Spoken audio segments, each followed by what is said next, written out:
তার মানে কি আপনার জীবন ঝুঁকিতে আছে ভবিষ্যতে? অন্তত একদিনে 10টার বেশি নাম্বার থেকে সরাসরি হত্যার হুমকি দেওয়া হয়েছে, ভিন্ন ভিন্ন 10টা নাম্বার থেকে। সেই 10টা নাম্বার সহ শাহবাগ থানায় জিডি করেছি, এরপর থেকে আর এর কোনো ইমপ্রুভমেন্ট পাই নাই। তো এটা আপনারা আবার অনেকে মিডিয়া বলবে যে তাহলে আপনি জিডি করেন নাই কেন, এই জন্য করে রাখা। কিন্তু এই জিডি বা কোনো কিছু আমাদেরকে সুরক্ষা দেবে সেটা আমরা মনে করি না। এবং এই জন্য আমি বলেছি আজকে যদি আমাকে হত্যা করা হয়, যে কোনো মুহূর্তে করা হতে পারে। আমি আমার বন্ধুদেরকে ইনকিলাব কালচারাল সেন্টারে সেদিনকে আমরা সবাই বসে বলেছি যে আল্লাহ যদি আমাকে আগে নিয়ে যায় তারপর তোমাদের করণীয় কি। আমি আমার পরিবার এবং আমার ভাই বন্ধুদেরকে ডেকে বলেছি যে আল্লাহ আমাকে নিয়ে গেলে করণীয় কি হবে। বরং আমি আমার পরিবারকে বলেছি যে আমার সন্তানের এখন বয়স 7 মাস, আল্লাহ আমাকে নিয়ে গেলে ওকে যেন ওভাবে প্রস্তুত করা হয় যে এই দখলদারিত্বের বিরুদ্ধে লড়তে হবে।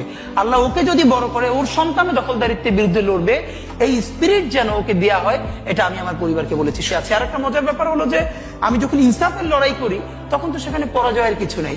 আমি বেঁচে থাকলে আমি গাজী হিসেবে লড়বো, আমি মরে গেলে শহীদ হয়ে আল্লাহর কাছে চলে যাব। আর আমাদের এই লড়াই তো হার জিতের কিছু, আমরা জিতের উপরেই আছি। আমাদের জীবন বেঁচে থাকলেও জিত, আমাদের জীবন চলে গেলেও জিত।